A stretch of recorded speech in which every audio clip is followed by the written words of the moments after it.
Good evening ladies and gentleman. Welcome to your own channel Madhav spire. और आज हम cover करेंगे 11th नवंबर के करंट अफेयर्स। तो चलते हैं अपने पहले करंट अफेयर पे। पहला करंट अफेयर है कि INS Sahyadri docks at Guam as Quad's Malabar naval exercise kicks off today. अब हमें क्वाड का मतलब पता होना चाहिए। क्वाड का मतलब है एक 4 कंट्रीज का ऐसा ग्रुप जो कि इंडो पैसिफिक रीजन को सेफ गार्ड करता है। अब इंडो पैसिफिक रीजन कौन सा है? इंडो पैसिफिक रीजन है इंडियन ओशन और पैसिफिक ओशन वाला रीजन। अब वो 4 कंट्रीज कौन सी हैं जो कि इस ग्रुप में हैं? 4 कंट्रीज हैं, यूएसए, इंडिया, जापान और ऑस्ट्रेलिया। ये जो 4 कंट्रीज हैं ये मिलके इंडो पैसिफिक रीजन में सेफ गार्ड करती हैं। सेफ गार्ड किससे करती हैं? चाइना से। अब चाइना का मेन मेन मोटिव ये है कि चाइना जो है वो पूरे इंडो पैसिफिक रीजन पर कब्जा कर ले, जिसकी वजह से उनकी चाइना की खुद की ग्रोथ हो और इसके कारण बाकी देशों को काफ़ी नुकसान हो सकता है। तो इसलिए यूएसए, ऑस्ट्रेलिया, जापान और इंडिया ने मिलकर क्वाड ग्रुप बनाया जिसमें वो इंडो पैसिफिक रीजन को सेफ गार्ड करेंगे। ठीक है, तो अब इसमें क्या है, तो यही जो क्वाड ग्रुप है इसकी एनुअली एक एक्सरसाइज होती है। एक्सरसाइज मतलब यहाँ पे ये चारों कंट्रीज मिलकर आपस में एक ऐसे ही मॉक एक्सरसाइज करती हैं, मॉक वॉर की प्रैक्टिस करती हैं। तो इसमें इस एक्सरसाइज का नाम है मालाबार नेवल एक्सरसाइज। अब मालाबार नेवल एक्सरसाइज का मतलब क्या है कि मालाबार उस एक्सरसाइज का नाम है और जो नेवल है, नेवल का मतलब नेवी की एक्सरसाइज है। ठीक है, तो इसमें इंडिया की आईएनएस शाद्री जो है वो गई है गुआम। अब गुआम कहाँ पे? गुआम है एक ऐसी एक ओशन, एक गुआम पैसिफिक ओशन में एक आइलैंड टाइप कंट्री है और ये यूएसए के अंडर आती है। यूएसए का कब्जा है गुआम पर, तो इसलिए यूएसए में ही आता है गुआम और ये एक आइलैंड टाइप कंट्री है। और कहाँ पे है? पैसिफिक ओशन में। ठीक है, मेनली नॉर्थ पैसिफिक ओशन में है। ठीक है, तो ये थी हमारी आज की फर्स्ट न्यूज़। अब हम चलेंगे अपनी सेकेंड न्यूज़ पे। सेकेंड न्यूज़ है what is the COP30 climate summit and why does it matter. अच्छा, अब हम पता होना चाहिए COP30 क्या है। COP30 का मतलब होता है कॉन्फ्रेंस ऑफ पार्टीज। अब कॉन्फ्रेंस ऑफ पार्टीज की जो 30th मीटिंग है उसको हम बोलते हैं COP30। अब COP30 क्यों इंपॉर्टेंट है? COP30 ऐसी एक इम्पॉर्टेंट मीटिंग है जिसके अंदर क्लाइमेट चेंज के ऊपर बात की जाती है। अब ये जो क्लाइमेट चेंज के ऊपर बात की तो जाती है, बट लेकिन इसमें बड़ी प्रॉब्लम पता क्या है? बड़ी प्रॉब्लम है हर साल क्लाइमेट चेंज की ऊपर बात तो हो जाती है लेकिन उस पर काम नहीं किया जाता। ठीक है, अभी जैसे हम देख रहे हैं अभी इस टाइम इंडिया में कितना पोल्यूशन है और भी कंट्रीज में पोल्यूशन बढ़ता जा रहा है। जैसे जैसे हम ही इस पोल्यूशन को कर रहे हैं ना, हमारी वजह से ही तो देश खराब हो रहा है। ठीक है, तो हमें बस ये है कि अगर वो मीटिंग हो गई है तो उसके ऊपर जो बात की गई है उसको लागू भी करना चाहिए। अगर वो लागू नहीं होगा तो जो पोल्यूशन है वो कम नहीं होगा, वो उल्टा बढ़ता ही जाएगा। ठीक है, तो अब हम पता चाहिए COP30 होकर रही है। जो COP30 मतलब कॉन्फ्रेंस ऑफ पार्टीज की जो 30th मीटिंग है वो हो रही है बेलम, ब्राज़ील में। बेलम कहाँ पे है? ब्राज़ील में। ठीक है, तो वहाँ पर हो रही है। तो इस बार की जो COP30 मीटिंग है इसके अंदर दो मेन बातें की जाएंगी। पहली है कि क्लाइमेट चेंज की प्रॉब्लम को हम कैसे सेफगार्ड कर सकते हैं, क्लाइमेट चेंज की प्रॉब्लम को कैसे कम कर सकते हैं। और दूसरी चीज़ है कि क्लाइमेट फाइनेंस जो है वो $100 बिलियन से $300 बिलियन कर दिया गया है।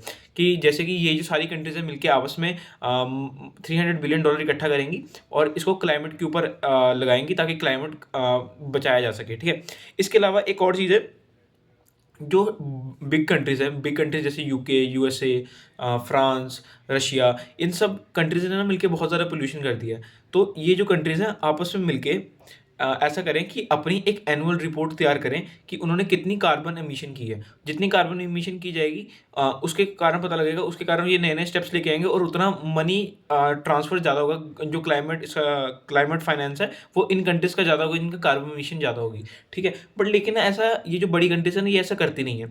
ये सिर्फ कहने के लिए बातें हो जाती हैं लेकिन इसकी इम्प्लीमेंटेशन बहुत कम होती है। हर बार 30 कॉन्फ्रेंस ऑफ पार्टीज की 30 बार ये मीटिंग हो चुकी है लेकिन अभी भी इसका कोई रिजल्ट नहीं आया। ठीक है, अगर रिजल्ट आता तो अभी हमारा क्लाइमेट के इश्यूज इतने सारे नहीं होते, कभी भी गर्मी कभी भी सर्दी नहीं हो रही होती, कभी भी बारिश नहीं हो रही होती, है ना। तो इसलिए ये सिर्फ कहने की बातें हो रही हैं अभी आज के टाइम पे, बट इसको इम्प्लीमेंट अगर जल्द से जल्द किया जाएगा तो बहुत ज़्यादा फायदा हो सकता है। ठीक है, तो ये थी हमारी सेकंड न्यूज़। अब हम चलेंगे अपनी थर्ड न्यूज़ पे। थर्ड न्यूज़ है Egypt announces new gas discovery in western desert. अच्छा, अब इजिप्ट जो कंट्री है वो गल्फ कंट्रीज के बीच के अंदर ही एक कंट्री है इजिप्ट। ठीक है, तो इजिप्ट का वेस्टर्न जो डेजर्ट है, वेस्टर्न डेजर्ट में एक एरिया है बादर 15 एरिया। जो बादर 15 एरिया है वहाँ पर इनको इजिप्ट को एक गैस डिस्कवरी हुई है। अब गैस डिस्कवरी मतलब कि इन्होंने कोई गैस का एक बहुत बड़ा सोर्स ढूंढ लिया है। अब उस गैस से इससे क्या फ़ायदा होगा कि ये 16 million cubic feet of gas इकट्ठी कर पाएंगे और अराउंड 750 बैरल्स ऑफ कंडेंसेट कर इकट्ठा कर पाएंगे पर डे। ये दोनों चीज़ें मैंने जो बताई, 16 million cubic feet of gas और 750 बैरल्स ऑफ कंडेंसेट। अब इसमें इसका जानना जरूरी है कि कंडेंसेट का क्या मतलब है। कंडेंसेट का मतलब है कि ऐसा एक पदार्थ या फिर ऐसा एक लिक्विड, ऐसा एक शैलो लिक्विड, शैलो या लाइट वेट लिक्विड जिसको हम यूज़ करते हैं ताकि पेट्रोल और डीजल बना सकें। ठीक है, कंडेंसेट का ये मतलब नहीं है कि पेट्रोल और डीजल, वो एक ऐसा लिक्विड है, लाइट वेटेड लिक्विड, जिसको हम यूज़ करते हैं पेट्रोल और डीजल बनाने में। ठीक है, तो ये थी हमारी थर्ड न्यूज़। अब next fourth news, high intensity explosion in capital kills at least 9। अब हमें पता है, कल की न्यूज़ है कि दिल्ली में बॉम्ब ब्लास्ट हुआ है। अब इसमें सोचने वाली बात यह है कि दिल्ली में रेड फोर्ट के बाद जो बॉम्ब ब्लास्ट हुआ है वो कैसे हो गया।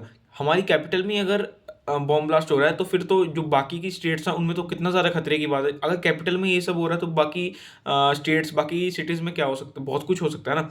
तो मेन प्रॉब्लम है हमारी सिक्योरिटी की। इतनी ज़्यादा सिक्योरिटी होने के बावजूद भी अगर क्या बोलते हैं उसको, बॉम्ब ब्लास्ट हो रहे हैं, तो इसका मतलब बहुत बुरी बात है, बहुत गलत बात है ना।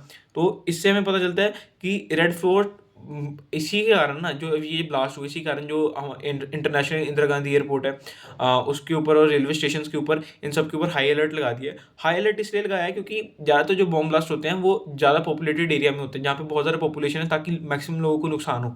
तो इसलिए जो जिनके द्वारा ये किया जाता है वो यही कोशिश करते हैं कि जहाँ पे पॉपुलेशन बहुत ज़्यादा है, जहाँ पर लोग ज़्यादा जाते हैं, वहीं पर ये बॉम्ब ब्लास्ट किया जाए। इसलिए अभी हमने देखा कि ये रेड फोर्ट के आसपास हुआ क्योंकि वहाँ पर लोगों की भीड़ बहुत ज़्यादा होती है। ठीक है, इसके अलावा जो हमारी पुलिस सर्विसेज हैं उन्होंने दो डॉक्टर और दो लोगों को गिरफ्तार किया है गुजरात में, according to related with this terror conspiracy, कि उनके पास कुछ चीज़ें पकड़ी गई हैं और उन लोगों ने बताया कि उनका टारगेट लखनऊ, दिल्ली और अहमदाबाद था। मेनली उनके पास 4 लीटर ऑफ कैस्टर ऑयल और 3 पिस्टल्स मिली हैं। अगर इसके बारे में और कोई न्यूज़ मिलेगी इस बॉम्ब ब्लास्ट के बारे में तो हम अपने नेक्स्ट करंट अफेयर में ज़रूर कवर करेंगे। अभी के लिए इतना ही है। ठीक है, फिफ्थ न्यूज़ क्या है? फिफ्थ न्यूज़ है, वुमेन आर लार्जेस्ट मिनोरिटी से सुप्रीम कोर्ट। अच्छा, ये बहुत अच्छा टॉपिक है। अब वुमेन आर लार्जेस्ट मिनोरिटी से सुप्रीम कोर्ट। लार्जेस्ट मिनोरिटी का मतलब क्या है इसमें? लार्जेस्ट मिनोरिटी का मतलब है कि वुमेन की पॉपुलेशन मेंस के बिल्कुल आसपास ही है, बट फिर भी वो मिनोरिटी में, क्योंकि मेल डोमिनेटेड कंट्री ज़्यादा है हमारी। क्या, कितनी डीप बात है ये, कि जैसे अब हमारी कंट्री का मेल टू फीमेल रेशियो है 50 to 48%, मतलब अप्रॉक्स 50-50% है। ठीक है, कि हर 100 लोगों में 50 to 48 ऐसे फीमेल्स हैं, मतलब अराउंड 50-50 मेल है, 50 मेल है, 50 फीमेल है। ठीक है, तो वो जो वुमेन पॉपुलेशन है वो इतनी ज़्यादा बराबर होने के बावजूद भी ज़्यादा, अगर हम पार्लियामेंट की बात करें इसमें, अब जैसे जो पार्लियामेंट है, पार्लियामेंट में क्या आता है, लोकसभा, राज्यसभा और प्रेसिडेंट खुद आते हैं, ये होती है पार्लियामेंट। पार्लियामेंट कैसे बनती है? लोकसभा, राज्यसभा और प्रेसिडेंट, ये तीनों मिलके प्रेसिडेंट को बनाते हैं और इससे नए लॉज बनते हैं, नए बिल पास होते हैं, जिसके कारण रूल्स बनते हैं। ठीक है, तो अगर हम लोकसभा, राज्यसभा में वुमेन्स को देखा जाए, वुमेन्स की अमाउंट कितना कम है। ठीक है, अब जैसे जो वुमेन मेंबर ऑफ पार्लियामेंट है, हमारी जो 18th लोकसभा थी उसमें सिर्फ 74 वुमेन्स थी जो कि मेंबर ऑफ पार्लियामेंट थी। ठीक है, इसका एक और प्राइम एग्जांपल सुप्रीम कोर्ट के जजेस में खुद ही है। सुप्रीम कोर्ट के जजेस में ऐसे है कि सुप्रीम कोर्ट में जितने भी जजेस है ना, उसमें सिर्फ एक जज है जो कि फीमेल है, उनका नाम है जस्टिस बीवी नागरत्ना। यही एक जज है जो कि एक फीमेल जज है, इनके अलावा कोई फीमेल जज नहीं है। अगर सोचने वाली बात है, सुप्रीम कोर्ट में सिर्फ एक फीमेल जज है और हम कहते हैं कि मेल और फीमेल्स की इक्वल राइट्स है। मेल डोमिनेटेड कंट्री मेरे हिसाब से ज़्यादा है, फीमेल डोमिनेटेड इतनी नहीं है। फीमेल डोमिनेटेड होती तो उतना परसेंटेज ऑफ फीमेल्स भी होती ना पार्लियामेंट में।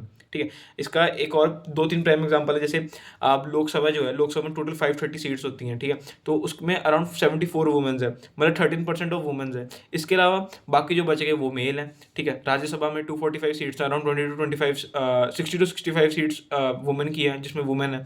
बाकी जिसका मतलब ये 25 to 26% के अराउंड ही वुमेन्स है, बाकी सब मेल्स हैं। तो मतलब ये है कि लोकसभा, राज्यसभा में मेल डोमिनेटेड ज़्यादा है, मेल ज़्यादा है एज़ कम्पेयर टू फीमेल्स। ठीक है, तो इसी चीज़ में सरकार एक एक्ट लेके आई थी, वुमेन रिजर्वेशन एक्ट 2023। इसमें उन्होंने बोला था कि मैंडेटरी 33% सीट्स मिलेंगी पार्लियामेंट में वुमेन्स को, बट इसको पार्लियामेंट में मेनली लोकसभा, राज्यसभा में, पर इसको इम्प्लीमेंट करते करते 2029 का टाइम दिया गया है कि 2029 के अराउंड इसको इम्प्लीमेंट किया जाएगा।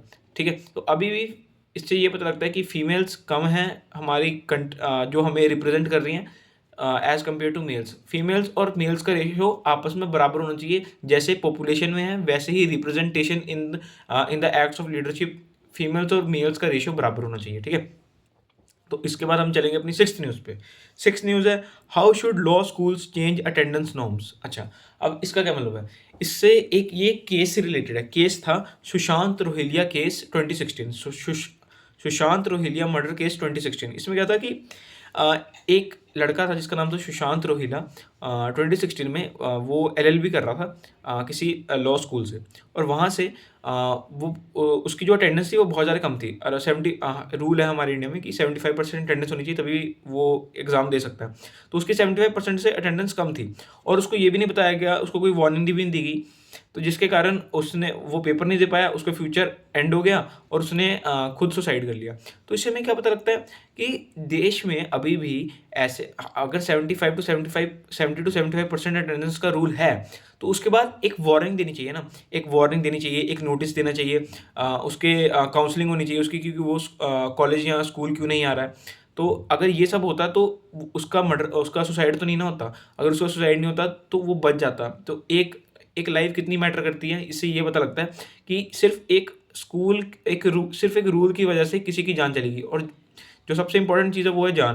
तो उसको बचना, उसका अगर अगर वो ऐसे अगर रूल्स ना होते, अगर उनको पहले नोटिस प्रोवाइड किया जाता, उसकी फैमिली को नोटिस प्रोवाइड किया जाता, काउंसलिंग सेशन होते उसके, तो क्या पता वो बच सकता था, है ना।